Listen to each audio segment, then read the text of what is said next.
साथीहरु अहिले जुन स्क्रिनमा तपाईले देखिरहनु भएको छ यदि तपाईहरु पनि यस्तै किसिमको भिडियो एडिट गरेर आफ्नो टिकटकमा अपलोड गर्न चाहनुहुन्छ भने यो भिडियोलाई अन्तिमसम्म हेर्नु होला। यो भिडियो मार्फत म तपाईहरुलाई यस्तो भिडियो कसरी एडिट गर्न सकिन्छ भनेर सजिलो तरिकाले सिकाउने छु।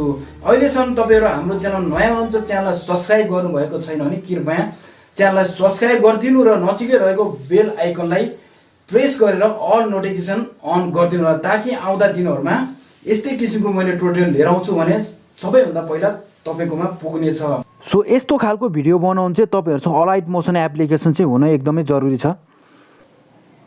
सो यस्तो खालको भिडियो चाहिँ तपाईले एकदमै सजिलो तरिकाले बनाउन सक्नुहुनेछ।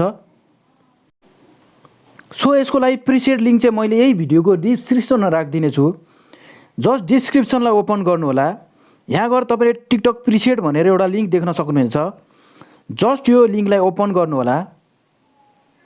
यसरी ओपन गरेपछि इम्पोर्ट गरिदिनु होला। इम्पोर्ट गरिसकेपछि यहाँ डाउनलोड हुन्छ प्रोजेक्ट। तपाईले यहाँ गएर यसलाई ओके गर्नु होला।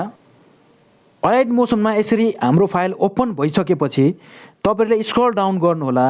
स्क्रल डाउन गरिसकेपछि हामीले जति पनि यहाँ फोटो देख्न सक्छौं, यो सम्पूर्ण फोटोहरुलाई हामीले चेन्ज गरेर आफ्नो भिडियो सजिलै तरिकाले बनाउन सक्छौं।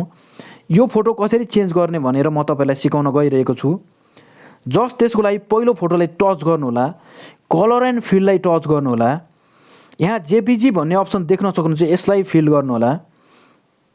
त्यसपछि तपाईले आफूले चाहेको फोटोलाई सिलेक्ट गरेर प्लसको आइकनलाई प्रेस गरिदिनु होला। अहिले हाम्रो पहिलो फोटो यसरी आइसकेको छ, तपाईले देख्न सक्नुहुनेछ। त्यसपछि हामीले दोस्रो फोटो लगाउनको लागि यही फोटोलाई टच गर्नु होला। दाहिना सार्नु होला। अर्को फोटोमा जानु होला। कलर एन्ड फिलमा जानु होला र यही जानु होला र अर्को फोटोलाई सिलेक्ट गरेर प्लसको आइकनलाई प्रेस गरिदिनु होला।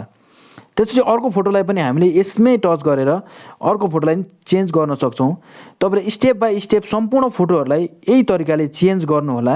म अहिले भिडियो लामो हुने भएको कारणले गर्दाखेरि म तपाईलाई सम्पूर्ण गरेर देखाउँदिन। तपाईले गर्न सक्नुहुन्छ सजिलो तरिकाले। यदि तपाईहरुलाई आएन भने कमेन्ट सेक्सनमा कमेन्ट गरिदिनु होला।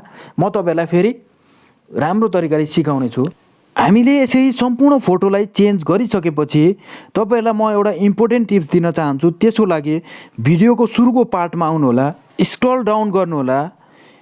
यदि तपाईहरुले यो ब्याकग्राउन्डलाई प्लेन राख्न चाहनुहुन्छ भने यहाँ गएर टच गर्नु होला। ब्याकग्राउन्डमा टच गरेर तपाईले स्क्रल डाउन गरेर यो तपाईले प्लेन बनाउन सक्नुहुनेछ। अब यति गरिसकेपछि तपाईले फेरि यही टच गर्नु होला।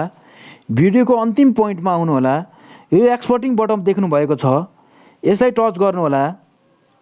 यसलाई टच गरेर तपाईहरुले यो एक्सपोर्टिङ बटन देख्नु भएको छ, यसलाई टच गरेर यसलाई 100% एक्सपोर्टिङ हुन दिनु होला।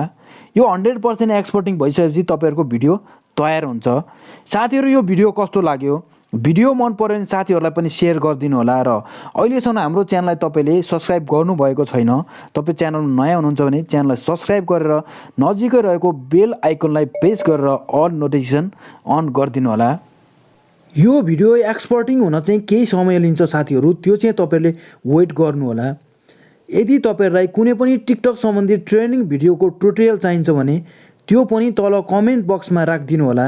र टिकटकमा तपाईहरुलाई भिडियो राम्रोसँग अपलोड गर्न आउँदैन भने पनि त्यो पनि कमेन्ट बक्समा राखिदिनु होला। त्यसको लागि पनि म तपाईहरुलाई ट्युटोरियल बनाएर भिडियो अपलोड गरिदिने छु। यसरी 100% एक्सपोर्टिङ भएपछि तपाईहरुले यस्तो सेभ बटन देख्न सक्नुहुनेछ। जस्ट यसलाई टच गरेर भिडियोलाई सेभ गरिदिनु होला। तपाईहरुको भिडियो चाहिँ ग्यालरीमा गएर सेभ भइसकेको छ। तपाईहरुले त्यसपछि क्लोज गरिदिनु होला। आजको भिडियो यति नै। नेक्स्ट भिडियोमा भेट्ने बाचाका साथ अहिलेलाई बाइ बाइ।